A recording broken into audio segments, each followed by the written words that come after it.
What's up, guys? Welcome back to the channel. I just want to do a video on what I think you guys should have in your range packs, or at least stuff to consider.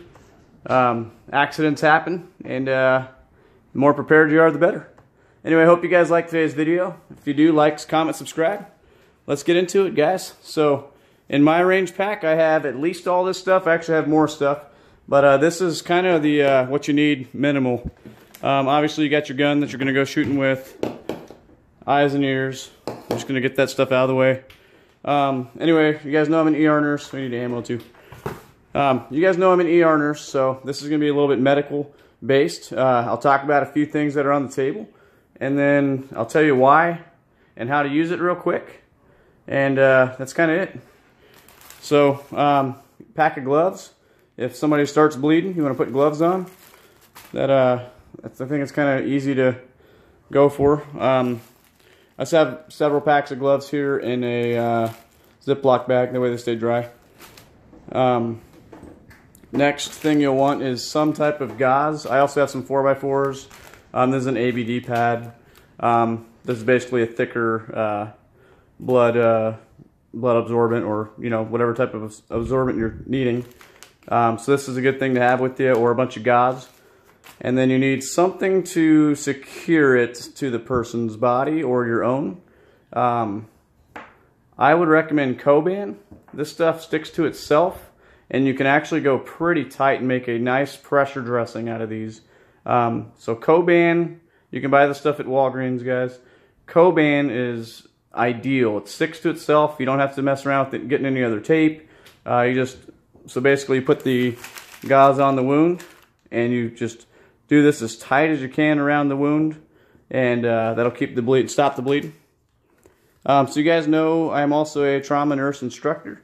The number one thing that we can help our trauma patients with, or if we're getting at the range, best thing you do is stop the bleed. The uncontrolled hemorrhage is the number one way, or it's the number one thing that we can prevent, and people are dying that way. So another option, this is an ACE wrap. This is not as ideal as Coban, but if it's what you got, it's what you got. This one has a Velcro on it. Those old school ones, they have the prongs. I wouldn't use that. You'd be fumbling around with that. But overall, I would do gauze and then some type of Coban.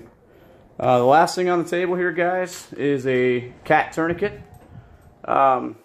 This is extremely important, useful. There's lots of videos out there showing how to use it and stuff. I will actually go ahead and open it real quick, though. There are several types of tourniquets out there. There's a rat one, cat. I personally have always been trained with this cat one, and this is what we have in the emergency room. So, in the paramedics squads, they carry this kind. They don't even mess with the rat one, so this is the kind to get, guys. Basically, you wrap it on. You know what? When I'm done, I'll do a quick demo on this. Anyway, if there is bright red squirting blood, you want to use a tourniquet. Oozing blood, like a venous blood, you could use a gauze and then some type of Coban on it. But if you have bright red squirting blood, you want to put a tourniquet about at least 2 inches above it. And like I said, I'll show you how to use that. But guys, this is as far as medical stuff to put in your range kit. This is what I recommend by minimum stuff. Gloves, some type of gauze packs. ABD pads are also good. Like I said, I also have some 4x4s. Coban is the best thing to just quick wrap on, do a pressure dressing, and then a tourniquet. So I'll go ahead and cut and show you how to do this. Put a tourniquet on. Alright guys, so to apply the cat tourniquet, you need to undo the Velcro. This is literally brand new. Like you just saw me unwrap it. But like I said, this kind we use in the ER. Ideally, you should be able to do this one hand, I should say. You're going to put the tourniquet on as tight as you can, and then you're going to Velcro it back onto itself. You don't go over this part here. And then, so you got it as tight as you can there with just the Velcro, and then you're literally going to turn this pen piece here as many times as you can. And keep in mind, this will be painful for someone. I got it on there pretty tight. Anyway, so you do this as many times as you can. I think I'm starting to lose pulse maybe already. My hand's going numb. You put this on there. You put this inside the pen inside this clip here. You put this on. You put your time on there. It's pretty important to put time, or at least have an idea of what time it got put on. You know, an hour, 30 minutes. Trauma surgeon needs to know that.